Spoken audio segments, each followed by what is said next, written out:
I did not hit her. It's not true. It's bull. I did not. Oh, hi, Mac. Zach is really freaking stupid. Anyway, today we're talking about the movie The Disaster Artist. I saw this like 2 days ago, and I was very impressed by it. It has gotten sort of positive reviews. Like, it had a generally positive audience reception and a generally positive critic reception. But I don't think this movie is getting the love it deserves. It's getting slept on, man. I think it's one of my favorite A24 films. You know, they're legendary. They made a million great movies. They made, I've reviewed The Farewell on the channel. They made that. They made Uncut Gems. They made Eighth Grade.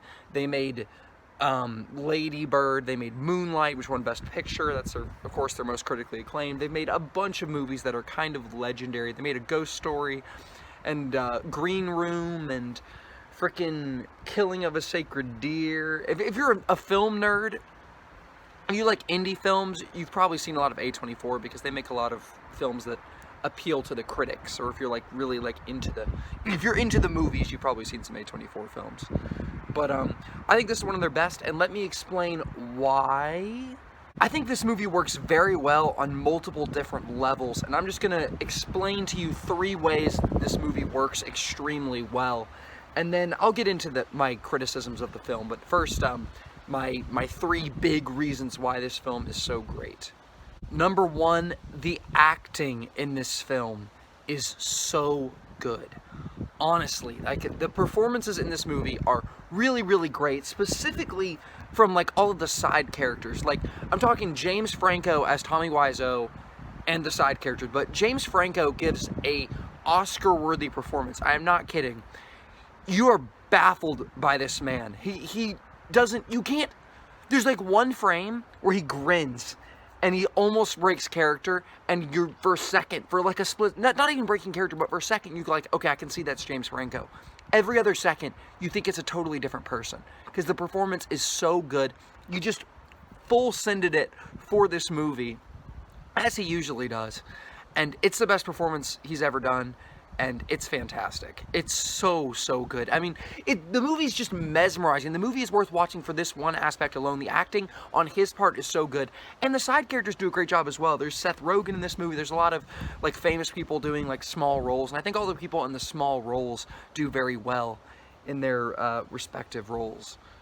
Secondly, I think this movie is really, really funny.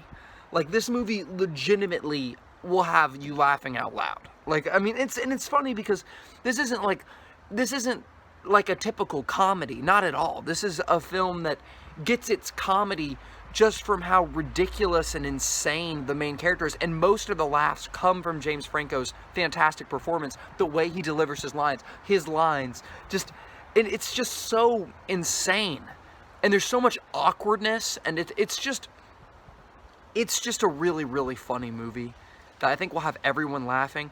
And it's not one of those movies that's like, I mean, the jokes are kind of stupid, but I don't know. It's hard to explain the type of comedy this film has because it's not really advertised super heavily as a comedy, even though The Room is known as one of the greatest comedic movies.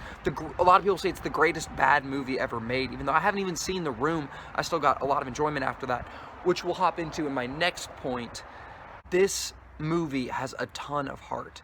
This movie is essentially about friendship, the friendship between Dave Franco's character and James Franco's character. It's about them becoming friends, even when it doesn't seem likely, even when they're so different, but they both have similar dreams, and that's what else this movie's about. It's about friendship. It's about this unlikely bond and this really strong friendship forming between these two unlikely characters who have a similar dream. And this movie's about chasing your dreams. They both love film. They both want to act. They both want to make a movie. And that's what they do. They chase their dreams, and they do it on their own. They do it with their own money, even though you don't know where the money's coming from. And this movie really is just inspiring. It inspires you to, like, be a better friend. It inspires you to chase after your dreams, even when everyone's saying no, even when everyone's saying this is bad, even when it looks totally impossible. It's about dropping your life, getting on a plane, getting on a bus, getting on your car, and driving somewhere crazy.